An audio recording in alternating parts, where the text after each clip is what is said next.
Messieurs, dames, bonjour, bonsoir, et oui, ça fait déjà la deuxième vidéo que l'on fait sur Kagurabashi sur cette chaîne YouTube. Je voulais revenir un petit peu en mode news. Qu'est-ce qui se passe en ce qui concerne Kagurabashi? Est-ce que le manga est toujours vivant? Est-ce que le premier tome qui est sorti il y a un petit moment maintenant, hein, entre le tournage et la sortie de cette vidéo, il aura eu le temps d'avoir quelques petits chiffres de vente? Est-ce que le manga se vend bien? Est-ce qu'il est dans le trio de fin? Est-ce qu'il est sur le point d'être supprimé? Est-ce que niveau scénario, le manga aussi s'en sort bien? Ça va être bien aussi de faire un petit résumé des événements de la fin du premier gros arc du manga, avec la recherche du premier et seul sabre que l'on connaît à l'heure actuelle, le Kuregumo, qui était aux mains de Sojo, le premier gros méchant du manga, et surtout d'essayer de comprendre qu'est-ce que le manga va expliquer par la suite, ce sur quoi l'intrigue du manga va essayer de tenir le plus longtemps possible jusqu'à ce que l'auteur en ait marre, ou bien jusqu'à ce que les lecteurs en aient marre, jusqu'à ce que le Shonen Jump en ait marre. On va essayer de décortiquer un peu tout ça. La dernière fois que je vous avais parlé de Kagurabashi sur cette chaîne, il me semble que j'étais arrivé à peu près au chapitre 7-8. Le manga a eu le temps un petit peu de montrer ce qu'il avait dans le ventre. Niveau dessin, bon, franchement, le manga est loin d'être dégueulasse, hein. L'auteur propose très souvent des doubles pages et c'est franchement loin d'être moche, donc j'ai pas grand chose à lui reprocher de ce côté-là, mais c'est surtout niveau intrigue, puisque Chihiro était donc toujours à la recherche de ce sabre, hein. On se rappelle qu'il avait sauvé la petite charrue, hein, qui est recherchée par le groupe de Sojo, et qui avait pour but de se servir de son pouvoir, enfin de son sang si particulier qui lui permet de se régénérer, c'est-à-dire que quand on lui coupe une main, une jambe, peu importe où, elle repousse, hein, tout simplement, donc charrue était la cible numéro 1, mais ça a permis aussi à Chihiro, d'une certaine manière, de retrouver l'un des sabres qu'il recherche tant, l'un des 6 sabres de son père, les sabres ensorcelés.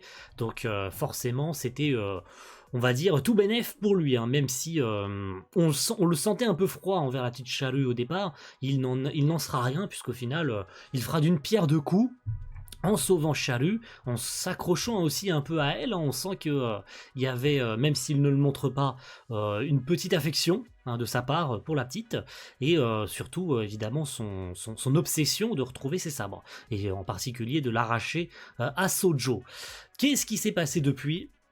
Le petit groupe des Kamunabi, qui de souvenir était un groupe gouvernemental à la recherche des sabres, tout comme Chihiro, suivait le couple de Sojo, hein, comme si ça faisait déjà pas assez de monde sur le terrain, mais un des membres a voulu rentrer en contact avec le groupe de Chihiro, et après avoir perdu contre Sojo une première fois, parce que oui, hein, il a tenté de l'affronter, mais Sojo lui utilisait les sabres en pleine rue, mais comme personne n'est censé être au courant de l'existence des sabres, eh ben Chihiro il a essayé tant bien que mal de cacher l'existence des sabres à la plupart des gens dans les rues et tout, et il a encaissé plusieurs attaques qui l'ont blessé vraiment beaucoup, voire quasi mortellement, et il n'a rien pu faire pour empêcher l'enlèvement de la petite charrue. C'était malgré lui, hein, puisque franchement il était tout seul dans cette galère, hein. On peut dire que tous les autres sont des ramasse-merde, hein. Ils arrivent tous derrière la bataille, ils n'ont rien pu faire, et c'est Chihiro qui a dû se démerder tout seul à faire tout le boulot, hein. Franchement, pour le coup, si le gars on lui donne pas la pancarte du personnage shonen typique, là je comprends pas. Le gars, il a la pancarte du perso Dark Sasuke, manieur de sabre et tout, la totale. Il est le caractère parfait du Sasuke-like, hein. Là, encore une fois, je fais que répéter ce que j'ai déjà dit dans la première vidéo. Il n'y a pas plus cliché que le personnage de Chihiro. Mais le truc, c'est que justement, le personnage, ce qui le rend intéressant, c'est qu'il intériorise tout ça. On a très souvent ses pensées, c'est ce sur quoi le manga se concerne le plus, parce qu'il n'est pas très bavard en fait, hein, Chihiro, hein. Et c'est intéressant d'avoir, pour le peu de fois qu'il arrive à ouvrir la bouche, son point de vue en ce qui concerne le futur sauvetage de Charrue, et aussi les autres membres de Kamunabi qui viennent le voir en mode hey, lol, t'es le fils de Rokuhira, en fait tu connaissais l'existence des sabres, tu connaissais ceci, tu connaissais cela, évidemment tu vas pas pouvoir venir avec nous parce que t'es blessé et trop débarre, t'arrives même plus à tenir ton sabre, c'est-à-dire qu'il a carrément les tendons, le bras pété, les muscles arrachés et tout, il peut plus tenir son sabre, mais il insiste pour venir parce que je suis le perso principal, il faut absolument que je vienne. Et parce que c'est ma vengeance personnelle aussi. Donc petite alliance, chacun fait son truc de son côté. Chihiro y joue le petit espion qui s'infiltre à l'intérieur du domaine de Sojo. Et Sojo, lui, il nous fait ses petits monologues à la con. Même s'il nous a introduit quand même les pouvoirs très intéressants, les pouvoirs électriques, les pouvoirs de je sais plus trop quels. Bref, prouvant une fois de plus que les sabres que Rokuhira a conçus, ces sabres meurtriers sont une menace pour l'humanité, hein, rien de plus. C'est pas comme si Chihiro les récupérait aussi pour ça, parce que ce sont des armes de destruction massive. Et évidemment, ça amènera un peu plus tard au sauvetage, déjà primo, de Charu. On se demande comment c'est possible, parce que Chihiro n'était pas censé pouvoir continuer à tenir un sabre, mais il trouvera mille et une tactiques pour nous surprendre, et surtout pour commettre un massacre aussi, parce que soit dit en passant, c'était un véritable massacre, hein, c'était une bouillabaisse de sang et de boyaux, hein, autant le dire. Chihiro, il n'a pas lésigné sur ça, hein, il nous a régalé d'un joli génocide, et surtout de la destruction d'une bande de mafieux sans aucun état d'âme, prouvant qu'il est littéralement capable de tout pour réaliser ses objectifs, quitte à laisser des cadavres derrière lui. Il sauve Charu, évidemment, qui nous a octroyé un petit flashback sur sa vie, qu'en fait sa mère et elle avaient déjà été capturées, qu'elle avait une vie normale, mais que son sang si particulier l'a amené à être l'objet d'expériences, etc. Donc le sauvetage de Chihiro vient à pic, puisqu'elle est enfin libérée. Va savoir si c'est définitif cette fois-ci, en tout cas de ce véritable merdier. Heureusement pour elle d'ailleurs, parce qu'elle aurait subi des trucs absolument horribles. Déjà qu'on en a vu assez dans son flashback. Bref, en ce qui concerne les autres membres des Kuminagi là, ou Kamunabi là, ta mère, vous savez, les mecs qui servent à rien, qui font juste acte de présence, eh bien ils essayent tous d'intervenir pour affronter Sojo, sauf que Sojo, il fait du 5v1 en fait.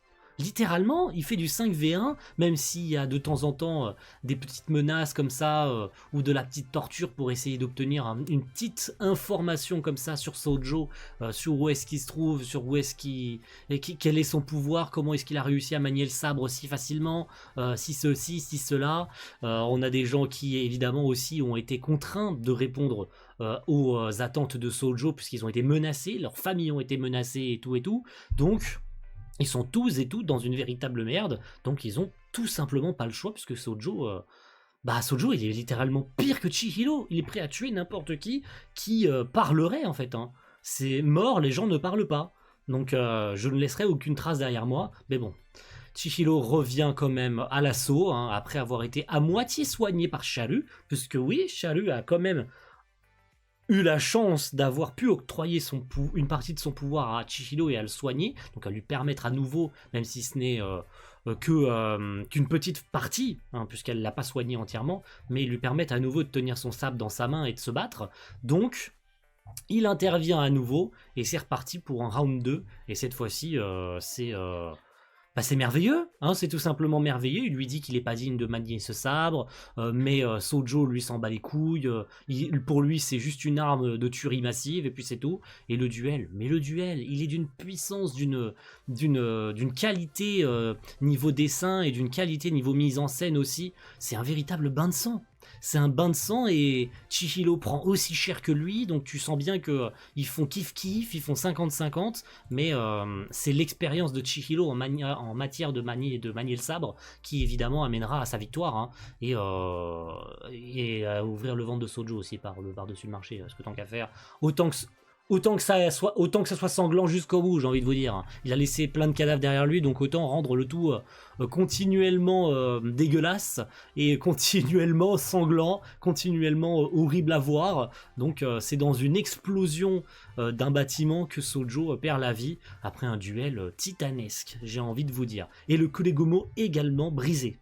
Ça c'est aussi un truc incroyable. Il a réussi à briser le sabre, comme ça plus personne ne s'en servira. Ça n'empêche pas que les Kaminagi, ou Kuminagi, on s'en fout, n'ont pas récupéré le sabre, puisque Chihiro, il a littéralement taillé.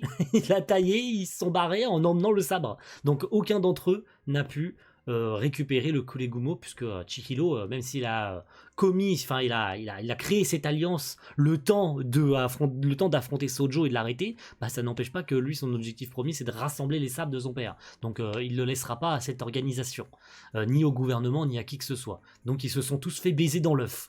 En plus du fait que Chihiro a fait tout le boulot, qu'une partie de la team a été tuée et qu'ils n'ont pas récupéré le sabre, bah Chihiro les a coiffés au poteau, en fait. Et ça, je trouve ça génial. Je trouve ça tout simplement génial que, en plus d'avoir géré jusqu'au bout, bah il les a baisés en fait. Hein. Et pour un premier méchant, très sincèrement, pour un premier méchant, Sojo était archi intéressant quand même, puisqu'il a il a eu une vision différente de la manière dont il utilisait cette arme, hein, une arme sans égale, une arme surpuissante. Il a mis la main sur ce sabre, il s'est rendu compte que c'était d'une puissance incommensurable, et il aime la façon dont le père de Chihiro a conçu ses armes, et il a une vision dystopique du bordel en fait. Et ça risque d'être encore plus sanglant pour la suite. Si lui avait cette vision aussi dystopique, en disant j'aime Rokuhira, j'aime les armes qu'il a conçues, ce sont des armes qui ont tué des hommes et des milliers de personnes, et qui ont absorbé du sang, le sang de leur ennemi et tout. Rien que d'y penser, ça fait frissonner quand même. C'est archi dégueulasse. Se dire que ces lames, et cette lame que Sojo porte dans sa main, cette lame a transpercé plusieurs milliers de corps sur un champ de bataille, et rien que d'y penser, voilà, rien que d'y penser, c'est quand même archi sanglant. Bref, le mot sanglant revient beaucoup trop souvent dans cette vidéo, mais c'est pas grave. Ce qui va suivre, par contre, c'est qu'aussi, et pour finir le chapitre 19, on nous apprend que le Kulegumo était le seul sabre, en tout cas, ils le sont tous dans la nature, attention, ils le sont tous, mais que c'est le seul sabre utilisable. En tout cas, c'était le seul sabre utilisable. C'est pour ça que Sojo a pu s'en servir. Pourquoi ? Parce que son propriétaire est mort. Le sabre n'obéit qu'à un seul et unique propriétaire. Si son propriétaire est toujours en vie, et c'est ce pourquoi l'organisation va surveiller et protéger 24 heures sur 24, 7 jours sur 7, les anciens utilisateurs des sabres, ceux qui ont été sur le champ de bataille il y a plusieurs années, la plupart d'entre eux, pour ne pas dire 95% d'entre eux, sont toujours vivants, et le seul qui a été tué par Sojo et à qui il a piqué le Kulegumo, bah c'est pour ça qu'en fait Sojo a pu s'en servir. Il a tué l'ancien propriétaire du Kulegumo. Donc, quitte à ne pas pouvoir récupérer les autres sabres, bah déjà, primo, on va protéger les anciens possesseurs des sabres. Parce que s'ils apprennent qu'un de ces utilisateurs est mort et qu'ils puissent se servir du sabre, bah ils vont comprendre la méthode. Donc ils vont tous passer à l'assaut et buter les anciens possesseurs des sabres. Bah ouais, évidemment que oui. Et évidemment, par la suite, ils apprennent l'existence d'un 7e sabre, celui de Chihiro. Maintenant, ce que j'en pense, après avoir fait un résumé assez complet, je trouve, hein, personnellement, j'espère ne pas trop m'être évasé sur certains trucs. J'ai vraiment fait un truc concis pour que ce soit pas trop compliqué, parce qu'il y a tellement de dialogues à retenir, tellement de trucs très philosophiques et tout, des phrases de ouf. Maintenant, pour la suite, qu'est-ce qui va bien pouvoir se passer? Qu'est-ce que j'imagine, moi, personnellement, pour la suite de l'aventure? Comment l'auteur va essayer de faire tenir l'intrigue le plus longtemps possible? Bah, clairement, voilà comment je l'imagine. Il y a un moment donné où il va bien falloir tuer un par un les anciens utilisateurs de sabre. Parce que si tu les tues pas, s'il n'y a pas un nouveau méchant qui apparaît, parce qu'il y en aura un par un, un par un, ils vont arriver.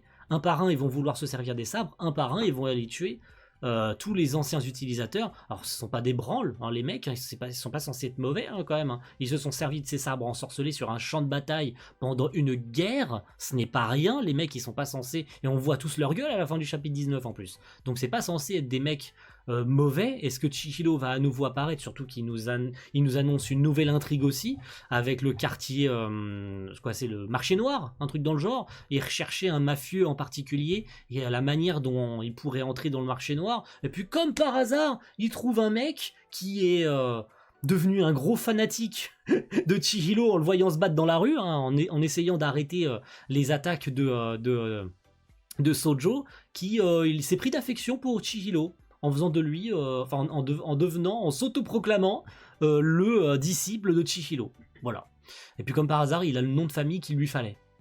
Ça tombe bien, dis donc. Donc voilà, moi je pense que clairement, bah, Chihiro, il va continuer son enquête pour essayer de retrouver la trace des autres sabres, maintenant qu'il possède le premier qu'il cherchait. Il possède Kuregomo, même s'il est brisé, bon, il peut plus en faire grand chose, et c'est tant mieux, j'ai envie de vous dire. Mais retrouver la trace des autres sabres, retrouver un certain marché sur lequel les sabres pourraient être mis aux enchères, c'est ce pourquoi Sojo et comment Sojo a pu aussi se procurer le sabre, et essayer aussi de développer les anciens utilisateurs de sabres.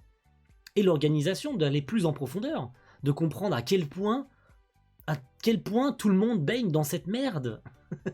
Voilà comment j'imagine l'intrigue de Kagurabashi. Et j'ose espérer en tout cas que le manga va durer longtemps. Et en parlant de ça, comment s'est passé les ventes? Parce que le premier tome est sorti et la couverture est loin d'être dégueulasse, très franchement, vous la voyez. Elle est franchement loin d'être moche. Comment ça s'est passé pour les ventes? À l'heure actuelle où j'enregistre cette vidéo, le manga, sur 3 jours, a vendu plus de 12 000 exemplaires. Et c'est là le problème en fait. 12 000 exemplaires, c'est loin d'être dégueulasse pour 3 jours.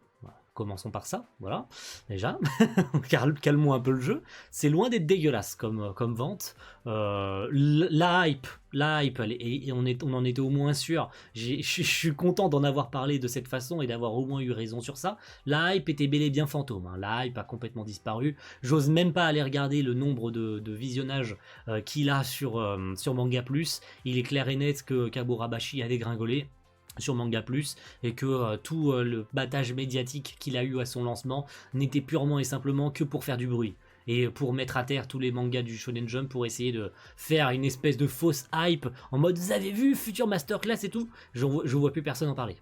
Ça veut pas dire que le manga plus personne ne le lit, mais en tout cas les réseaux sociaux eux, en tout cas, on n'en parle plus. Je vois plus le moindre tweet en ce qui concerne Kagurabashi. Ces derniers temps, c'est purement et simplement pour les ventes de son premier tome que le manga continue à faire parler de lui. Sinon, plus personne ne parle des chapitres, de son contenu, plus rien. Plus rien. Le truc, il a disparu de la stratosphère.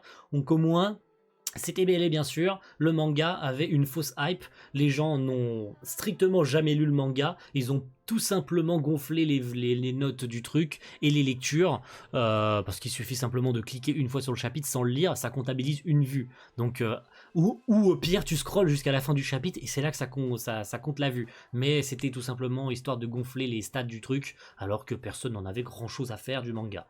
Mais cependant, les ventes, et je reviens sur ça, concernant les 12 000 ventes, j'ose espérer en tout cas que les semaines suivantes, et je pense pas glisser de chiffres comme ça sur le montage, puisque j'aurais tourné la vidéo en avance, mais je glisserai peut-être en commentaire épinglé ou dans la description ou peu importe, j'essaierai de glisser un chiffre de vente pour savoir sur les 3, 4, 5 semaines de vente, combien est-ce qu'il aura vendu au total, et est-ce que sur la durée, le tome 1 ou 2 qui sortira plus tard dans l'année continuera à vendre 12 000 exemplaires, en sachant que le manga a fait un petit battage médiatique en mode vous avez vu sur les ventes internet, le manga a fait out of stock partout sur énormément de Amazon, de plein de boutiques en ligne japonaises. Le manga était out of stock partout. Il y avait une quinzaine de sites qui vendaient les tomes qui étaient hors stock.